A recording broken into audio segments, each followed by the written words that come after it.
बिस्मिल्लाहिर्रहमानिर्रहीम अस्सलाम वालेकुम।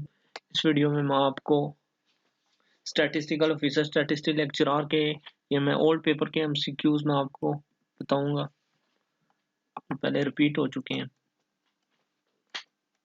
इसके ऊपर मैंने सीरीज बनाई है पूरी। तो ये इन टेस्ट में आए हुए हैं, federal public service commission, Punjab public service commission और एनटीएस वगैरह में। ये टेस्टों में ये ओल्ड क्वेश्चन जो एमसीक्यूज हैं रिपीट हुए हैं। तो इसकी ये पार्ट 3 है। इससे पहले जो है वो पार्ट 1 पार्ट 2 मैंने बनाए हुए हैं एमसीक्यूज के, और ये पार्ट 3 है आपका। अब इसमें सबसे पहला एमसीक्यूज जो दिया हुआ है आपका, the suitable measure of central tendency for qualitative data is. ठीक है, क्वालिटेटिव डेटा के लिए मेजर ऑफ सेंट्रल टेंडेंसी जो सेंट्रल वैल्यू को लोकेशन को फाइंड करता है, जैसे अरिथमेटिक मीन होता है, geometric mean, harmonic mean, median और मोड, ये हमारे मेजर ऑफ सेंट्रल टेंडेंसी हैं जो सेंट्रल वैल्यू को फाइंड करते हैं, कैलकुलेट करते हैं, मेजर करते हैं। ठीक है, तो मेजर ऑफ सेंट्रल टेंडेंसी ये क्वालिटेटिव डेटा के लिए सबसे सूटेबल कौन सा है measure of central tendency. Quantitative data के लिए तो आपको पता है अरिथमेटिक में, ज्योमेट्रिक में, मीडियन, पांचों डिफरेंशिएशन के मुताबिक यूज, जबकि क्वालिटेटिव डेटा के लिए सबसे जो सूटेबल है मोड है या अरिथमेटिक मीन है या ज्योमेट्रिक मीन है या मीडियन है, जो सबसे ज्यादा सूटेबल। क्वांटिटेटिव डेटा की अगर बात की जाए तो क्वांटिटेटिव डेटा के लिए जो है वो अरिथमेटिक मीन होता है, जबकि क्वालिटेटिव डेटा के लिए, कैटेगोरिकल डेटा के लिए हमारा जो सबसे best measure of central tendency जो होता है, सबसे बेस्ट सेंट्रल वैल्यू लोकेशन को फाइंड आउट करता है, वो हमारा मीडियन होता है, मीडियन बेस्ट है।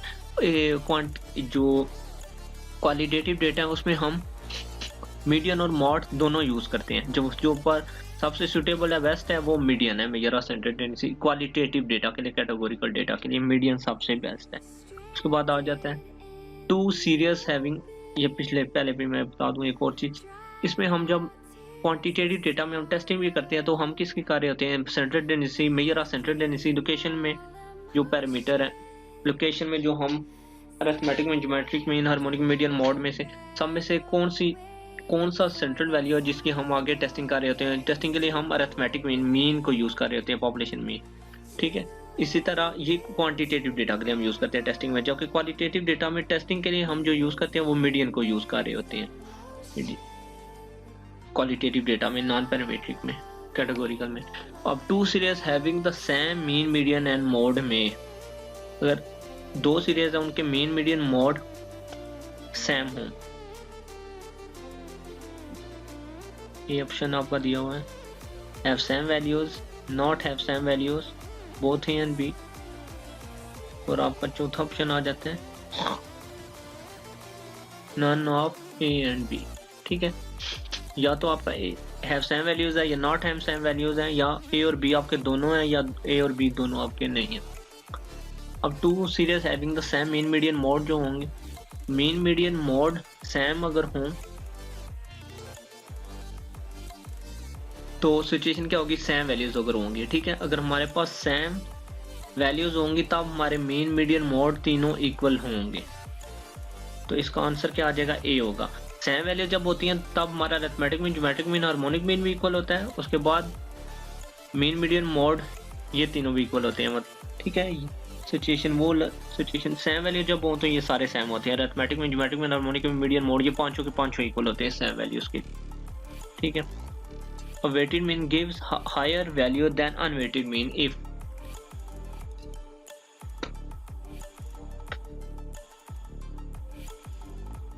ठीक है, ये कॉन्सेप्चुअल क्वेश्चन है, ये ध्यान से देखिएगा।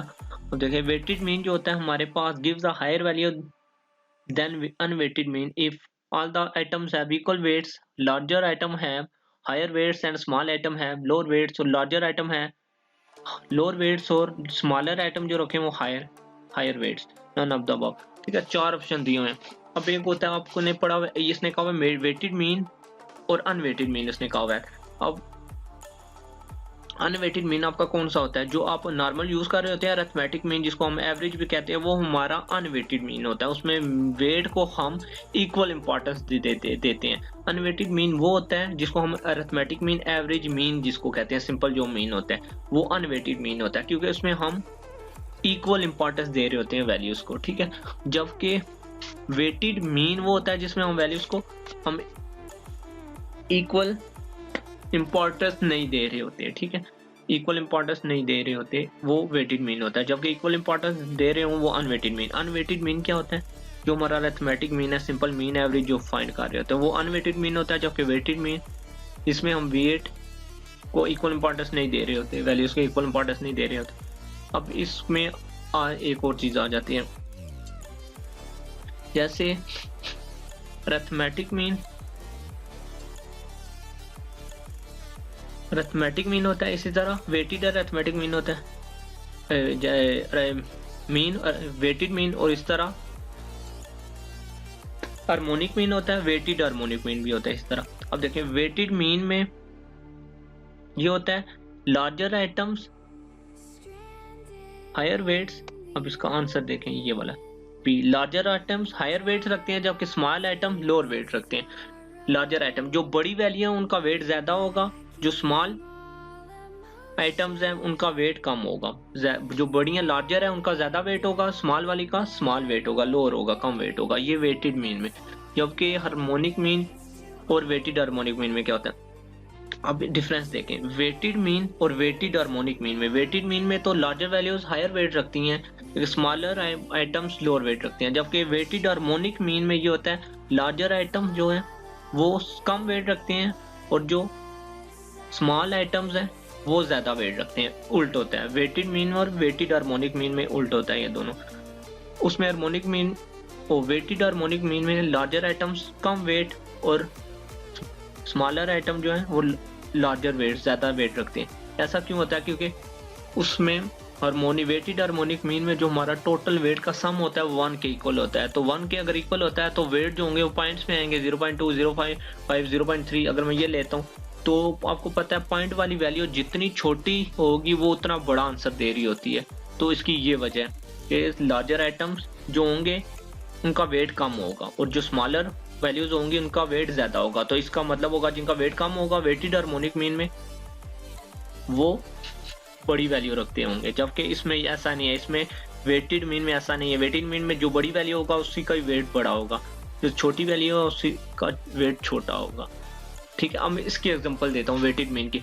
एक अब हम यूज करते हैं बाकी से वेटेड मीन हम तब अब यूज करेंगे जैसे कि अब एक वैकेंसी अनाउंस होती है, ठीक है, लेक्चरर की। ठीक है, उसमें लिए एमएससी वाले भी अप्लाई करेंगे, एमफिल वाले भी, पीएचडी वाले।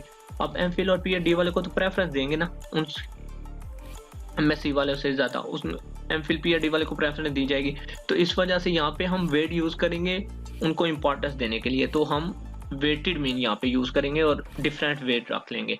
तो यहाँ पे हम वेट्स को इक्वल इंपॉर्टेंस नहीं दे रहे। अगर इक्वल इंपॉर्टेंस दे के हो तो वो हम सिंपल मीन यूज करते हैं, अनवेटेड मीन जिसे भी कहते हैं। ठीक है, तो ये इसका कॉन्सेप्ट था। नेक्स्ट 4 पे आ जाए। In a frequency distribution with opponents one can not find out. Frequency distribution में विद ओपोनेंट, ओपोनेंट क्लासेस कौन सी होती है? मैंने आपको बताया जिनका लोअर या अपर बॉन्ड या नहीं होती या दोनों में से कोई एक ना हो। ठीक है, तो हम ओपोनेंट क्लासेस के केस में फाइंड क्या नहीं कर सकते। ओपोनेंट क्लासेस जैसे कि अगर लेस देन है 10 हो वो लोअर बॉन्ड में हो गया, ग्रेटर देन है 80 हो जाए इस तरह, लेस देन और ग्रेटर देन, यानी कि फाइंड नहीं, पता नहीं चाह रहा इसकी बॉन्ड लोअर और अपर बॉन्ड कौन सी है।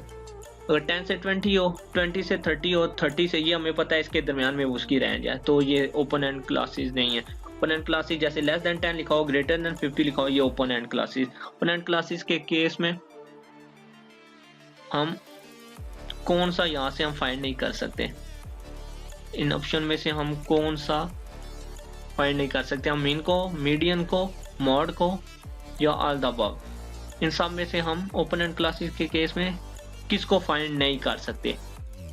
हम मीडियन को भी फाइंड कर सकते हैं, मॉड को भी फाइंड कर सकते हैं, जबकि ओपन एंड क्लासेस केस में मीन को हम फाइंड नहीं कर सकते। ठीक है, अगला क्वेश्चन आ जाते हैं। In case of 50% trim mean the percentage of observation utilise is. 15% trim mean में हमारी जो वैल्यू स्टार्ट से 15% और एंड से भी 15% वैल्यूज को हम निकाल देते हैं और दरमियान में जो 70% वैल्यूज आएंगी, 70% वैल्यू आएंगी, उनका हम मीन निकालते होते हैं। तो उस केस में उसने क्या किया, the percentage of observation utilise, use कितनी करेंगे? दरमियान वाली 70% यूज करेंगे और 30% वैल्यू यूज नहीं करेंगे, स्टार्ट से 15% और एंड से 50%।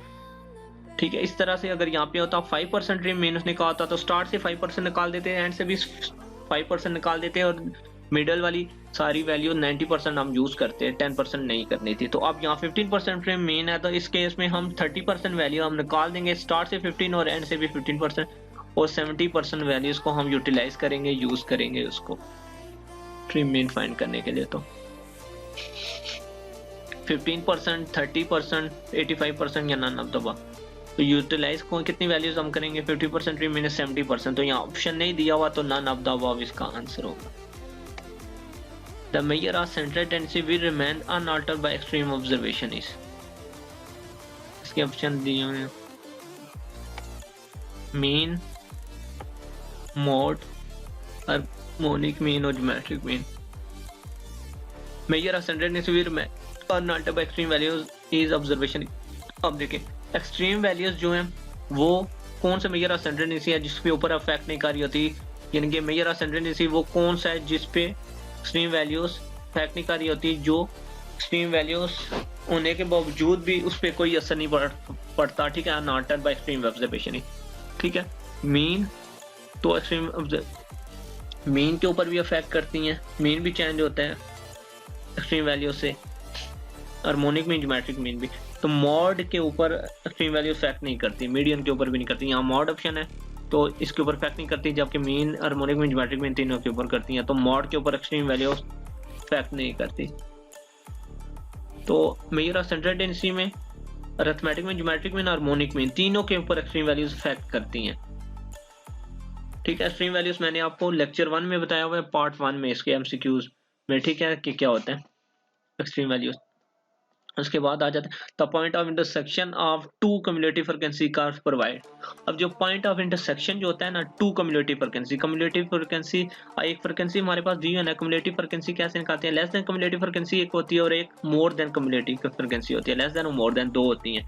ठीक है, तो उसने कहा है the point of intersection of two cumulative frequency curves. एक टू कम्युलेटिव फ्रीक्वेंसी जो कर्व्स हैं उनका पॉइंट ऑफ इंटरसेक्शन क्या हमें देता है। तो एक less than cumulative frequency curve होती है, एक more than cumulative frequency curve होती है। उन दोनों का जो इंटरसेक्शन पॉइंट होता है जहाँ पे वो आपस में टच कर रहा होता है, तो वो दोनों कर्व हमें क्या प्रोवाइड करती हैं। ठीक है, तो फ्रीक्वेंसी से हम लेस देन कम्युलेटिव फ्रीक्वेंसी निकालते हैं, मोर देन कम्युलेटिव फ्रीक्वेंसी निकालते हैं। जब उनकी कर्व हम ड्रा करते हैं तो वो जिस पॉइंट पे इंटरसेक्ट कर रहे होते हैं वो पॉइंट हमें क्या प्रोवाइड कर रहा होता है, मीन, मोड, मीडियन या फर्स्ट क्वार्टाइल। तो वो हमें मीडियन प्रोवाइड कर रहा होता है। ठीक है, मीडियन होता है। तो ये कर्व हम किसके ऊपर वो ड्रा कर रहे होते हैं, कौन सा चार्ट बनाते हैं, कम्युलेटिव फ्रीक्वेंसी पॉलीगॉन या ऑगिव्स जिसे कहते हैं, GIVES ऑगिव्स। ठीक है, तो कम्युलेटिव फ्रीक्वेंसी का जो ग्राफ बनाते हैं हम ऑगिव्स या कम्युलेटिव फ्रीक्वेंसी पॉलीगॉन जिसे कहते हैं वो बनाते हैं। उसमें जब हम लेस देन कम्युलेटिव फ्रीक्वेंसी और मोर देन कम्युलेटिव फ्रीक्वेंसी की कर्व ड्रा जब करते हैं तो वो जिस पॉइंट पर वो टच कर रही होती है दोनों कम्युलेटिव फ्रीक्वेंसी की कर्व्स, वो उस पॉइंट को हम मीडियन कहते हैं। ठीक है, उसके बाद आ जाता है the percentage of items in the frequency distribution lying between upper and lower quartiles.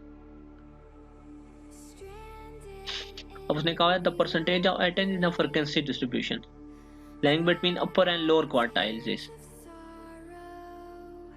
अब परसेंटेज ऑफ आइटम्स, परसेंटेज बतानी है आइटम्स की फ्रीक्वेंसी डिस्ट्रीब्यूशन में जो अपर एंड लोअर क्वार्टाइल्स के दरमियान में लाई कर रही होती हैं। कितनी परसेंटेज की वैल्यूज होती हैं, परसेंटेज कितने परसेंटेज आइटम होते हैं, कितनी परसेंटेज ऑब्जर्वेशन या आइटम्स होते हैं जो फर्स्ट और थर्ड क्वार्टाइल के दरमियान में लाई कर रही होती हैं।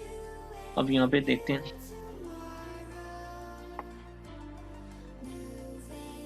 यहाँ मैं यहाँ से ले लेता हूँ। हाँ, ये देखिए, हाँ यहाँ पे आपका होता है Q1, यहाँ पे आपका हो गया Q2। ठीक है, परसेंटेज Q3, यहाँ Q1 Q3, यहाँ पे सेंटर में मीडियन होता है Q2। और परसेंटेज ऑफ आइटम हमने बताने हैं जो Q1 और Q3 यानी कि लोअर और अपर क्वार्टाइल्स के दरमियान में लाई कर रही होती हैं। यहाँ से लेके यहाँ तक ये कितनी वैल्यूज होती हैं।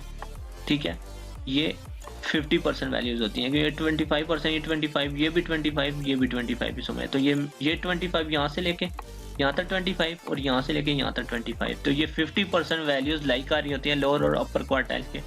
दरमियान में, ठीक है। तो इसका आंसर सी आपका आ जाएगा 50% वैल्यू। अगला आपका क्वेश्चन है, a person has been deputed to find average income of factory employees to provide a correct picture of average income he should find out. अब वो कह रहा है has been deputed to find the average income of factory employ. Factory employees की ना हमने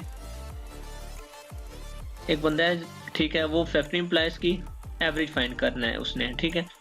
factory employees की अगर हमने एवरेज अगर हम फाइंड कर रहे हैं तो उसके लिए हम जो करेक्ट पिक्चर जो बता रहा होगा एवरेज इनकम को फाइंड करने में, वो इनमें से कौन सा होगा? ज्योमेट्रिक मीन होगा, वेटेड मीन होगा या प्रोग्रेसिव मीन होगा? और नंबर 4 ऑप्शन है आपका अरिथमेटिक मीन होगा। इन चार में से हमने बताना है जो अगर हमने फैक्ट्री एम्प्लॉयज की अगर हमने एवरेज इनकम निकालनी है, ठीक है। अब देखें एक फैक्ट्री में अगर कोई बंदे काम कर रहे हैं, ठीक है, फैक्ट्री की मैं बात कर लूँ, चौकीदार भी होंगे, ठीक है, चौकीदार होंगे, क्लर्क वगैरह होंगे या जो भी, ठीक है। वो उसके बाद आ जाता है कोई भी एक की पोस्ट कम होगी उससे ज़्यादा पोस्ट वाला होगा, बड़ी पोस्ट, ये तो नहीं हो सकता ना सबकी पे सेम होगी या सबकी पे में थोड़ा सा डिफरेंस होगा, ये तो नहीं होगा ना। ये चौकीदार की पे और सबसे जो टॉप लेवल का जिसकी जो अंदर ऑफिसर है उसकी पे में कितना ज़्यादा डिफरेंस होगा, तो सबकी पे जो होगी डिफरेंस होगी। तो इस केस में कितनी हर एक को मतलब इक्वल इंपॉर्टेंस नहीं दी जा रही, इक्वल इंपॉर्टेंस नहीं दी जा रही। आप देखें चौकीदार की पे अलग होगी, उससे ऊपर वाले ऑफिसर की अलग होगी, इस तरह ऑफिसर डिफरेंट हर एक की, मतलब अब जितने सारे अगर वहाँ पे क्लर्क हैं, ठीक है, सबकी पे अलग होगी। जितने ऑफिसर हैं अगर फर्स्ट कर लें 16 स्केल का, अगर मैं कोई भी ले लेता हूँ जॉब की एग्जांपल ले लेते, 16 स्केल की 70 स्केल के सारे ऑफिसर की पे डिफरेंट होगी, 18 स्केल की डिफरेंस होगी, ठीक है। तो इस केस में हम ये करेंगे, एक मिनट अजान हो रही है तो मैं 1 मिनट में रोक लेता हूँ इसको।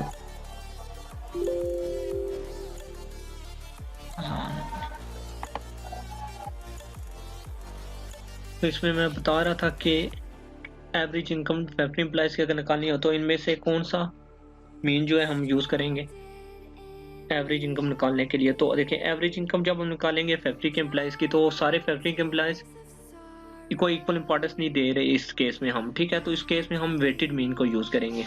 वेटेड मीन इक्वल इंपॉर्टेंस नहीं दी जा रही, ठीक है। तो हम इस केस में वेटेड मीन, ज्योमेट्रिक मीन और arithmetic mean, progressive mean use नहीं किया जा सकता, ठीक है। वेट को इक्वल इंपॉर्टेंस केस में नहीं दी जा रही, हर एक को वेट डिफरेंट रखा जाएगा। जो हायर होंगे उनको हायर वेट दिया जाएगा, उनसे कम होंगे उसको कम वेट दिया जाएगा। तो इस तरह से इसमें वेटेड मीन हम यूज करेंगे। तो इसका ऑप्शन बी करेक्ट है।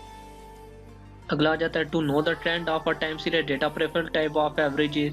जब हमने टाइम सीरीज डेटा का ट्रेंड चेक करना होता है तो इनमें से कौन सी एवरेज को हम प्रेफरेबल करते हैं? प्रोग्रेसिव एवरेज को, मूविंग एवरेज को, वेटेड मीन को या क्वाड्रेटिक मीन को? जब हम टाइम सीरीज डेटा की बात करते हैं तो हम मूविंग एवरेज को यूज करते हैं, मूविंग एवरेज, ठीक है। टाइम सीरीज डेटा के लिए जो प्रेफर टाइप ऑफ एवरेज है वो मूविंग एवरेज है, तो बाकी नहीं है। तो ये टाइम सीरीज डेटा के लिए थे। If we know the mean values and number of units of various group, then one mean value for all the groups can be obtained by finding out. अब इसमें इसने कहा if we know the mean values and number of units of various group, अगर हमें mean values पता है और number of units पता है, यानी कि mean x bar 1, x bar 2, x bar 3 इस तरह एंड सो, अगर हमें mean पता है और number of units पता है जैसे n1 n2 n3 small sample size, n1 n2 n3 and so, अगर हमें मीन पता है और उन सैंपल साइज पता है, ठीक है, नंबर ऑफ यूनिट्स जिनको कहते हैं, वो अगर हमें पता है तो देन हम कौन सा, then one mean value for all the groups can be obtained by finding out. तो इनमें से हम कौन सा यूज करेंगे? अगर हमें मीन वैल्यूज पता है और number of units, mean value x bar 1, x bar 2, x bar 3 and so on, और n1 n2 n3, ये अगर हमें पता है तो इनमें से हम जो मीन यूज करते हैं, आपको पता है कंबाइंड मीन यूज करते हैं जिसे हम पूल मीन भी कहते हैं। तो ऑप्शन इसका सी करेक्ट है। मैट्रिक मीन, वेटेड मीन और प्रोग्रेसिव मीन नहीं यूज करते, तो हम ये बता पूल मीन यूज करते हैं जिसे हम कंबाइंड मीन भी कहते हैं। तो ऑप्शन सी इसका ठीक है। In a frequency distribution of a large number of values the mode is, इसमें से distribution of a large number of values, the mode is largest observation होती है, smallest observation होती है, ऑब्जर्वेशन विद मैक्सिमम फ्रीक्वेंसी होती है या maximum frequency of an observation होती है। कह रहे हैं the frequency duration of a large number of पहले द मोड इज, मोड क्या होता है, ऑब्जर्वेशन होती है विद मैक्सिमम फ्रीक्वेंसी, वो ऑब्जर्वेशन होती है जिसकी फ्रीक्वेंसी मैक्सिमम होती है। तो इसका आंसर है सी, लार्जेस्ट ऑब्जर्वेशन नहीं होती, स्मॉलेस्ट वैल्यू भी नहीं होती मोड, मैक्सिमम। और इसका ऑप्शन डी देखें, मैक्सिमम फ्रीक्वेंसी को हम मोड कहते हैं जिसकी ऑफ एन ऑब्जर्वेशन हो, maximum frequency of an observation, observation की मैक्सिमम फ्रीक्वेंसी जो हो उस फ्रीक्वेंसी को हम मोड कहते हैं। ये डी ऑप्शन है, ये रॉन्ग है। हमारे पास हम उस ऑब्जर्वेशन को कहते हैं जिसकी मैक्सिमम फ्रीक्वेंसी होगी, तो उस ऑब्जर्वेशन को मोड कहा जाता है। तो इसका सी आंसर ठीक है। Relation between quadratic mean and arithmetic mean है, ठीक है। क्वाड्रेटिक मीन और अरिथमेटिक मीन का रिलेशनशिप क्या है? क्वाड्रेटिक मीन हमेशा हमारा अरिथमेटिक मीन से ग्रेटर होता है, बड़ा होता है। अब क्यों बड़ा होता है? क्वाड्रेटिक मीन को हम तब यूज करते हैं अगर हमारे डेटा में कोई एक भी नेगेटिव वैल्यू आ जाए, सारी की सारी भी हो, तो फिर ये ऑफकोर्स ये यूज कर रहे हैं। हमारे डेटा में कोई एक नेगेटिव वैल्यू भी आ जाए तो हम फ्यू थोड़ी सी भी अगर नेगेटिव वैल्यूज है ना, तो हम क्वाड्रेटिक मीन को प्रेफर करते हैं। तो क्वाड्रेटिक मीन जो होता है उसका रिलेशन ये है कि अरिथमेटिक मीन से बड़ा होता है। A set of values contain a few negative values. The average of set can better be measured by, अब देखिए set of values contain a few negative values। अभी मैंने बताया अगर डेटा में few negative values हैं तो हम जिसको प्रेफर करते हैं अरिथमेटिक मीन को करते हैं, ज्योमेट्रिक मीन को या प्रोग्रेसिव मीन को या क्वाड्रेटिक मीन को। तो अगर डेटा में नेगेटिव वैल्यूज आ जाएं थोड़ी सी भी तो हम क्वाड्रेटिक मीन को प्रेफर करते हैं, क्वाड्रेटिक मीन को हम यूज करते हैं। The first quartile is also known as, first quartile आपको पता है क्या होती है? मीडियन होता है। लोअर क्वार्टाइल को कहते हैं मोड को कहते हैं या थर्ड डिसाइल को कहते हैं। तो first quartile is also known as lower quartile. First quartile क्या वन जो होता है उसको हम लोअर क्वार्टाइल कहते हैं।